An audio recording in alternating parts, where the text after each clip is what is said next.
नुसते 500 रुपये घेतले ते भाषण देतोय. ओ, मी दररोज दारू पितो, घरात चोऱ्या माऱ्या करतो, बाहेर राडे करतो. याची टोपी त्याला आणि त्याची टोपी त्याला खातो.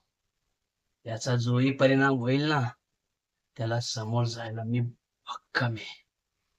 बर का दाजीजी साहेब, उगाच तुम्ही टेन्शन घेऊ नका. आणि तसंही तुम्ही लग्न माझ्या बहिणीशी केलंय, माझ्याशी नाही. जे मी तुमचं काही पण ऐकून घे. खूप बोललात तुम्ही, खूप ऐकलं मी. बस आता आवरून घ्या आणि आपलं आपलं काम बघा.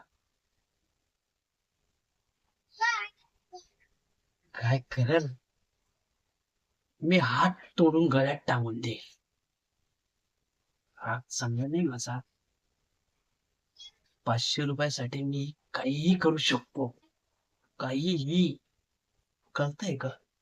काहीही करू शकतो.